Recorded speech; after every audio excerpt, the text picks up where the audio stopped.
മനോഹരമായി ആ ബ്രഹ്മസാക്ഷാത്കാര സ്വരൂപം ഇവിടെ ഗുരുദേവൻ വിവരിച്ചിരിക്കുകയാണ്. പൊലിയുമിതന്യ പൊലിഞ്ഞു പൂർണ്ണമാകും. അതുകൊണ്ട് എന്തു വേണം? വലിയൊരഹന്ത വരം തരയണം. ഈ അഹന്തയെ ഇങ്ങനെ ജഡവിഷയങ്ങളുടെ പിന്നാലെ ഓടിച്ച് ശക്തിപ്പെടുത്താൻ ഇടവരാതെ അഹന്തയെ കുറച്ച് ആ സത്യം കണ്ടെത്താനുള്ള വരം കിട്ടണം.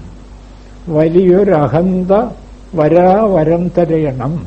ജീവൻ ജഡവിഷയങ്ങളുടെ പിന്നാലെ പോകുമ്പോഴാണ് അഹന്ത എന്ന പേരുണ്ടാകുന്നത്. അഹങ്കാരം ജഡവിഷയങ്ങളിൽ നിന്നും പിൻവലിഞ്ഞാൽ പിന്നെ അത് അഹങ്കാരമല്ല, വെറും അഹം.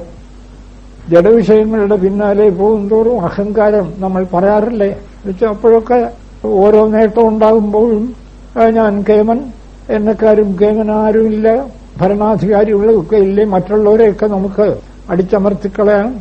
പണ്ട് ചക്രവർത്തിമാരൊക്കെ ആക്രമിച്ച് രാജ്യം കിട്ടിയാലുടൻ അയൽ രാജ്യങ്ങളൊക്കെ ആക്രമിച്ച് കീഴടക്കുക, ഇതൊക്കെ അല്ലായിരുന്നു പണ്ടത്തെ ഏർപ്പാട്.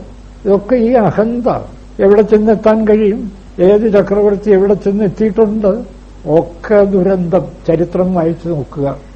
ഏത് ചക്രവർത്തിയും ദുരന്തത്തിൽ തന്നെ ചെന്ന് എത്തിയിട്ടുള്ളത്. അപ്പോൾ അതിനെന്ത് വേണം? വലിയൊരഹന്ത വരം തരയണം.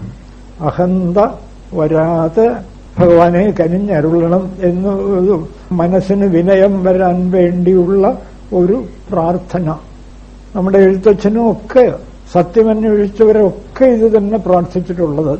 ഞാനെന്ന ഭാവമത് തോന്നായിക വേണമിഹ ആനന്ദചിന്മയഹരേ ഗോപികാരമണ. ഞാനെന്ന ഭാവമത് തോന്നായിക വേണമിഹ. തോന്നുന്നതാകിൽ അഖിലം ഞാൻ ഇതെന്ന വഴി തോന്നേണമേ.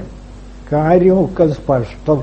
ഇവിടെ ഞാൻ എന്ന് തോന്നുന്നെങ്കിൽ ഞാൻ തന്നെ എല്ലാം, ഒരേ ഈശ്വരതത്വം, രണ്ടില്ല. ഇതാണ് വസ്തുത.